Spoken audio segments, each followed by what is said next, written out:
duck. So here we go then. We are about to leave and go back to Donington Park for the first round of the year. I'm super excited. This time it's going to be Donington Park GP. I'm doing now a full season, which is really cool. So we've actually got a championship campaign going on, a rookie championship campaign. I can't wait to go there, drive the circuit again, you know, see where I stack up and take it from there. So I will see you in the car. We're just packing our ridiculous amount of stuff in the car. In there. That is a lot of bags. This has been quite a quick turnaround. I mean, like an hour and a half ago, I was sat in a business exam. A business exam. So I got my mocks this week. I'm really looking forward to it. To be honest, I am super excited. Hi, Editor Tim here. One of the things I completely forgot to put in this video was my only pre-season test day, which was actually at Donington Park. It was national, but it was at Donington Park. So that helped me massively with preparing for this weekend. So I'll put in some footage of that now, and I will actually cut to the track. Right, we are here at the track. Here's my race car. Right there. A few new stickers going on. Yeah. Scan that QR code right now. Right now we're just sorting out the seat because I've got a new chair. That was a novice cross. It's not anymore. It's now going to be a duck.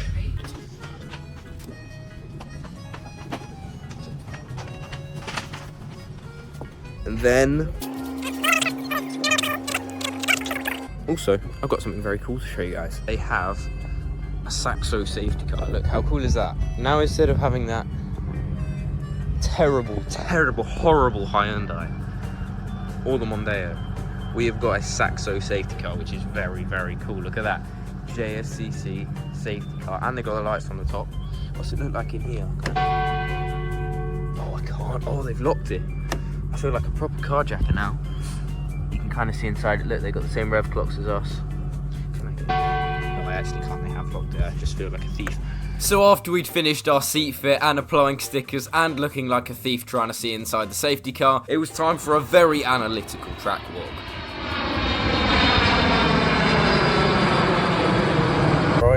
Friday morning. I should be on my way to school right now, but I'm not. As you can see, I'm about 200 miles in the wrong direction. Hello, we've got Zane. Oh, no, we don't have Zane. Right, first session of testing in, it's meant to be in an hour.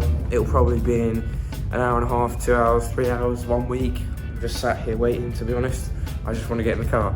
But it's going to be so good. I'm really looking forward to it. See you on track for the first session. Despite leaving my engine on in the pit lane and creating a year 3 DT volcano in my front bumper, we still had enough time in the session to get out and do some good running, which gave me the chance to scrub some tyres in and get a feel for the new corners on the circuit.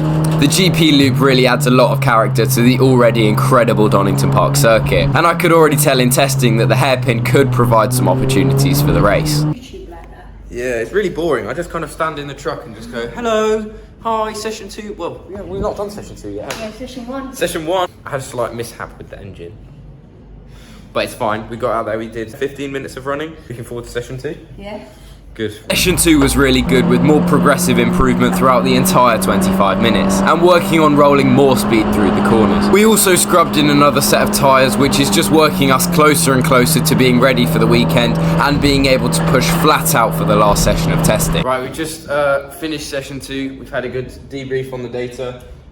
It's going really well. I'm loving it. I always have a bit of nerves before the first session of testing, but I'm good now. We're going to stick some new brakes in for session 3, and once those are bedded in, it's flat out. I know what I need to improve on now from the data, and this is going to be a really good weekend. Yeah, I'm looking forward to it, and I'll see you in the car for session 3. So for session 3, the team put new brake pads in, which is really good, but it means we have to spend a few laps bedding them in first, which, if you didn't know, is basically just getting a heat cycle in them and making sure they work. But once everything was up to temperature, we could really start pushing, and it was now that we got to see the amount of work we'd put in over the winter, as the speed difference between these laps and the ones that I was doing at Donington just 6 months ago was incredible. But with that being said, there was still loads more time on the table. One more session to go. Quite a few things now to try out in the 4th session, and also luckily we've got paid practice on the Saturday.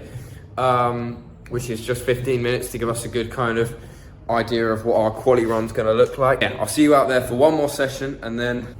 So here we go then, final session of testing, just showing our wristband to the marshal there at the end of the pit lane. And one thing I've completely forgotten to mention is that our Friday test days are actually open to all junior championships, so you might see some Fiestas and Ginettas driving around as well, which presents an interesting challenge speed-wise. But this fourth session was incredible. We were absolutely flying by the end. Given the opportunity, I would have kept driving around the circuit till midnight, and that puts us in a really good place going into Saturday. Well then, what a last... What a last session. That was incredible. I enjoyed that so much. What an incredible session. I learned so much. It feels like I've completed Friday, if that makes sense. I've put all the pieces together. I'm just buzzing. Honestly, I'm buzzing. I'm ready. I'm so ready for tomorrow. Cool. We're here. It's Saturday morning. The general public's here. I've got all my fans here. Paid practice now, so that's 10 past 9. That's like a 20-minute session just to go out there and test out the car. And we've got a new little channel mascot, which I'll show you in a second. Right, look at this. There we go. There's a duck now. Stand back, you can see between the two of the nine. Look. So he's going to be going very fast. There you go. There is our duck. Oh, hang on. Brilliant. Oh, okay, mate. Right, shit, yeah.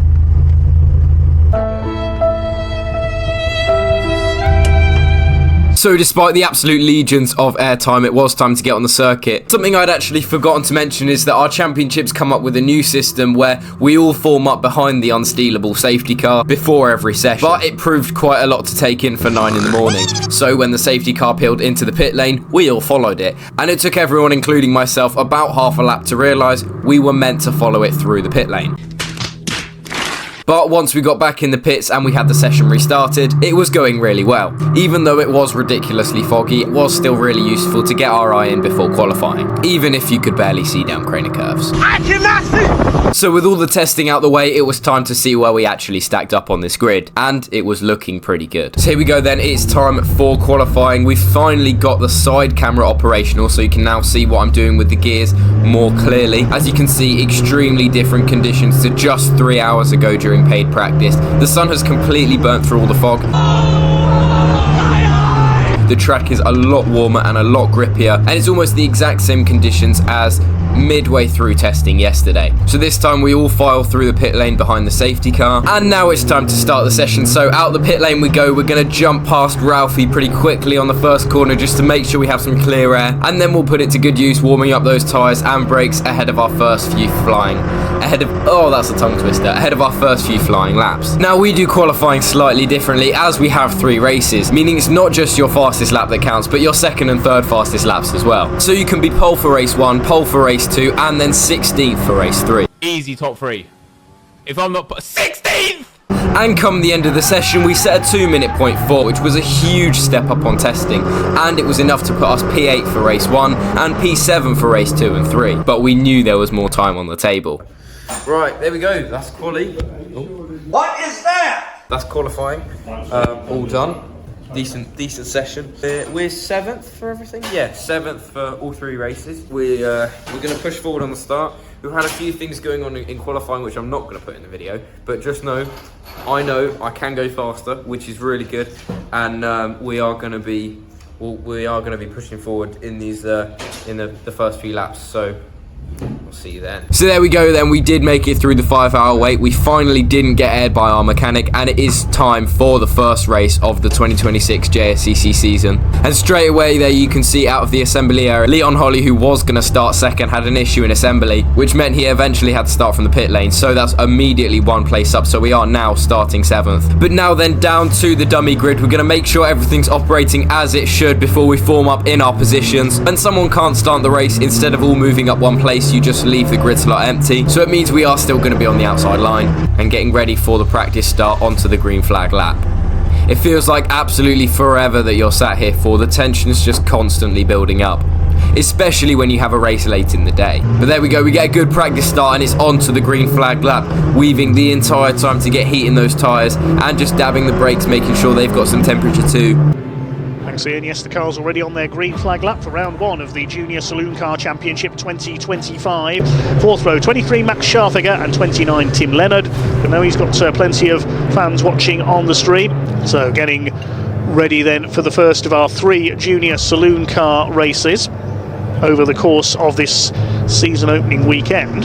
And the fact that we're at Donington means the green flag lap seems to go on forever, adding what feels like another month to the winter that we've spent waiting for this year. But eventually we form up on the grid. So here we go then, the revs rise on the grid, the lights come up, they go out and we get an absolute rocket start. We're going to head down the inside of Jake Wardle there, up into second gear. Can we jump Lachlan as well? Yes, we can. To the inside line first, up to third gear as we head down towards the first corner. The question now is, can we hold that line and try and defend from Zane and Jake behind? Yes, we can through the first corner, but the problem is that line is going to mean that we lose a little bit of time to the pack in front. We're working on defending from Wardle now in the rearview mirror. He's going to look to the inside into Old Hairpin, so we'll block that right off, get it turned in. So we're going to take the rest of this lap to try and catch up to those 4 leading cars.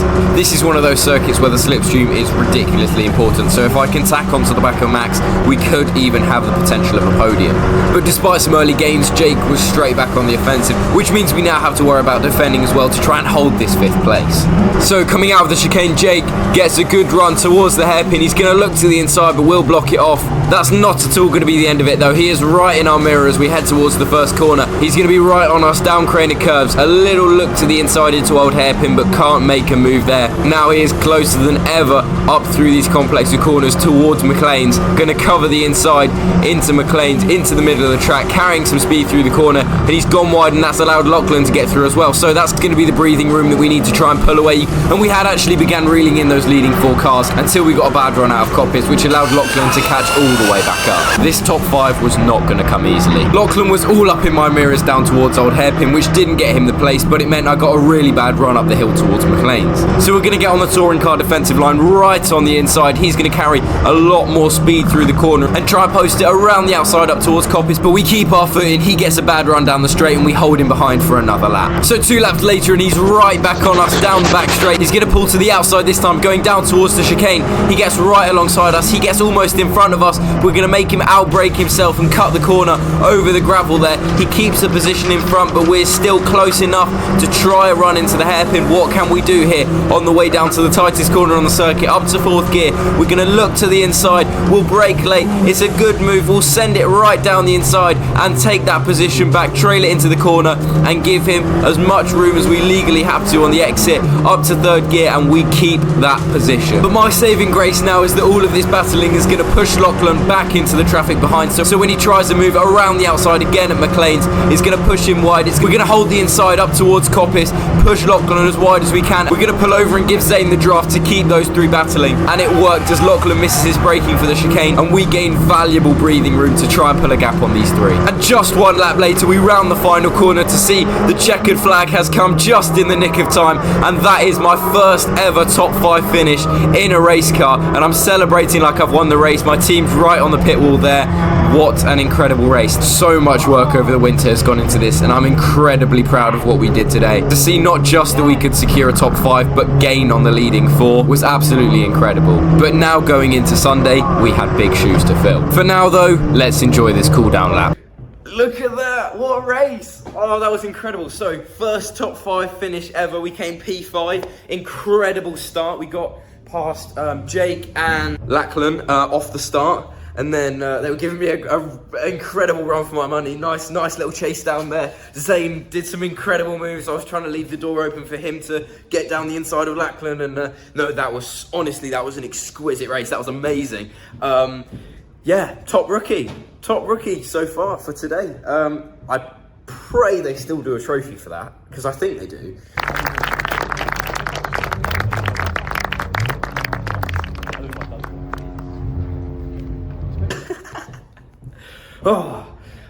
I might see you guys back at the Airbnb. I might see you guys tomorrow. Wherever I see you, I'll probably be happy. But before we knew it, it was time for race 2. And it felt like the world was riding on this one. We'd proved our worth in the first race, and we now had to defend it. But we were starting one place up in P7, so we've got the inside line now into the first corner. So away from the dummy grid, another good practice start onto the formation lap, giving the car a good shakedown. It's the first time it's been driven since that last race. Going through all the gears and then getting the heat in those tyres and brakes. But before you know it, we take our slot on the grid and wait for the lights. So we await the all clear from the marshals, and then the red lights will come on the gantry. They do now. 15 minutes of racing for the Junior Saloon Car Championship gets underway. And we get a fairly decent start there. Not quite as good as race 1, but still very good. You can see Lachlan's got a slow one up ahead. We're going to try and head down the inside, 2 wheels on the grass there, up to third gear as we head towards the first corner. Onto the brakes. Our aim now is to try and chase these leading 5 cars and make sure they can't build a gap. So we're going to push as hard as we can over these next few corners to try and catch up to Jake and pull away from Zane in our mirror. But you can see we've not done the best job of warming our tyres up. They are pretty cold. And that few complex of corners has allowed William Omar to catch up behind. We're fine through the chicane, but let's see what's going to happen here. Into the hairpin. We'll cover off in the middle of the track. He's going to absolutely send it down the inside. We won't take much effort to cut back underneath, but the important part is we haven't let Max Scharfegger through. He had a few laps disallowed in qualifying, so he's coming from the back of the grid. But if he does get past us, we want to try and tack onto the back of him and use him to catch up to those leading cars. And just a lap later, he is all up in our mirrors as we head up to the final corner. We're going to hold middle of the circuit, see if we can block him off. We'll turn in at our normal point, but he's going to go for a little switchback. He'll lunge it down the inside of there, a little bit of contact, sending us onto that outside part of the curb. But the problem is that's going to immediately break the draft and mean that we can't quite follow him like we wanted to. And while we did try to do our best to catch up to him over the next half a lap, he pulled a gap on us pretty quickly after breaking that toe. That not only meant we had to work even harder to close the gap to the leaders, but we were now back in the clutches of William behind. But we still had a decent gap back to him. But once again, just 1 lap later, William, who's now a few car lengths back, sends it down the inside of the hairpin and makes contact. We kept it pinned and stayed on the track, but lost positions to him and Zane, dropping us back to P9. And to make matters worse, somebody had gone off into the gravel at the same time, meaning they had to call a safety car on the corner exit. The restart could have been a great opportunity to try and get those places back, as a last dash to try and get in the top 5. But unfortunately, the race ended under the safety car, meaning despite running 7th all race, we finished P9. But we still had race 3. A few things in there. Some bumps, some grazes. Nothing big on the car. Just bits of plastic, really. I've also been interviewed now. I've got like a little egg. Oh, no litter. I might put an excerpt of that in here.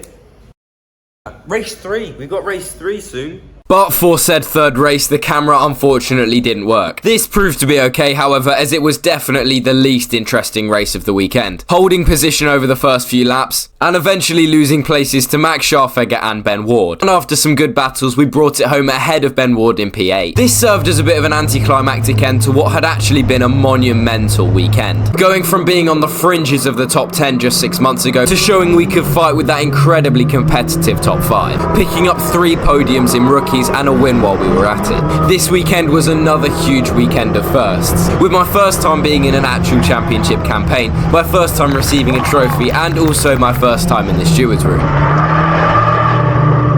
Overall, I am still buzzing from this weekend, especially that first race. And on that note, I want to say thank you to you guys for your support. Thank you so much to Oryx Competition and Dawsey Watches, and I'll see you guys at Cadwell Park.